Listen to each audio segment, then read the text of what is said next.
Bonjour à tous. Nous voici donc le dimanche 5e semaine de Pâques. Et dans l'évangile du jour, le Christ, après avoir fait le lavement des pieds pour les apôtres, a une grande discussion avec eux. Justement, il voudrait leur laisser ce qui lui semble essentiel. Et dans cette discussion, il y a Thomas qui pose cette question: « Mais Seigneur, on ne sait même pas où tu vas, comment pourrions-nous savoir le chemin ?» Et Jésus qui lui répond: « Mais je suis le chemin, la vérité et la vie. » Plus tard, Philippe lui dit: « Mais montre-nous le Père, cela nous suffit. » Et Jésus va essayer de faire comprendre à Philippe que, à travers lui, le visage de son Père doit transfigurer justement. Alors à nous de pouvoir maintenant rentrer dans cette lecture. Donc Jésus est sur le point d'être arrêté. Il sait qu'après ce dernier repas avec les apôtres, il va vivre sa passion. Son principal souci n'est pas de se morfondre sur les heures funestes qui l'attendent, mais d'être sûr que sa venue sur terre soit bien comprise et assimilée par ses compagnons de route depuis maintenant 2 ou 3 ans. 2 choses lui semblent primordiales. La question du sens du service dans la responsabilité, d'une part, et le lien inaltérable de chacun avec le Père, grâce à Jésus, d'autre part. Donc, Jésus vient juste de laver les pieds de ses disciples. Tous trouvent presque scandaleux que lui, le Maître, se mette à genoux devant eux. Et Jésus va leur faire comprendre que la véritable autorité ne s'accomplit que dans l'abaissement personnel et dans le don de soi-même. De fait, quelque temps auparavant, ils durent quitter tous en chemin encore pour savoir qui d'entre eux aurait les meilleures places une fois que Jésus aurait pris place sur le trône de David. Il y avait même la mère de 2 apôtres qui essayait de les placer comme il fallait. On peut même maintenant comprendre pourquoi Jésus évoque son départ comme la préparation d'une place dans la maison de son Père. Il ne parle pas d'ailleurs des meilleures places. Il parle de nombreuses demeures, tout simplement. Il ne s'agit pas de places supérieures à d'autres, mais bien plutôt de places adaptées à chacun.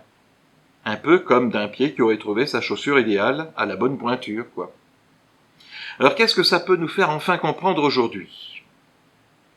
Eh bien que le véritable épanouissement personnel n'est pas dans un rapport de supériorité aux autres, mais bien dans l'accueil de ce que nous sommes d'abord personnellement.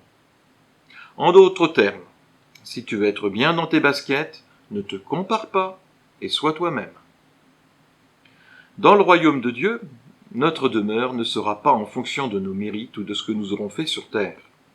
Elle sera en fonction de nous-mêmes, tout simplement. Une chaussure avec son pied. La deuxième chose primordiale pour Jésus, c'est de pouvoir faire entrer les apôtres et ceux qui suivront dans une relation filiale avec son Père. En venant nous voir, Jésus, lumière née de la lumière, lui le Verbe de Dieu, n'avait d'autre désir que de faire connaître le visage de son Père.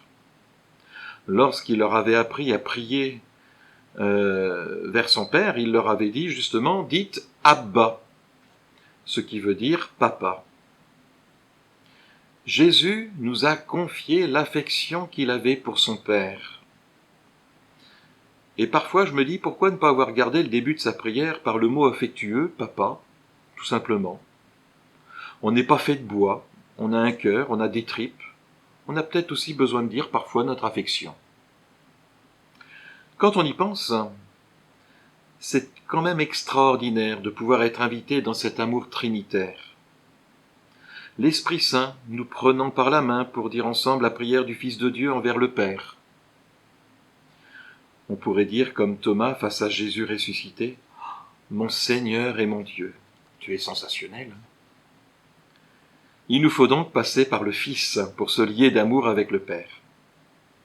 L'Esprit Saint travaille en nous pour être ce lien-là. Si les œuvres que nous accomplissons peuvent être plus grandes que les œuvres du Christ, c'est parce que nous ne sommes pas limités à 2 ou 3 années que Jésus, lui, a eu dans son ministère public. Nous, génération après génération, les œuvres se poursuivent à travers, donc nous, avec l'aide de Dieu. Voilà. C'est pour ça que finalement, nos œuvres sont plus grandes. Pour conclure, la place que Dieu nous réservera sera parfaite, car adaptée à chacun et chacune d'entre nous. Et cette place, c'est son cœur. Je vous souhaite un bon dimanche.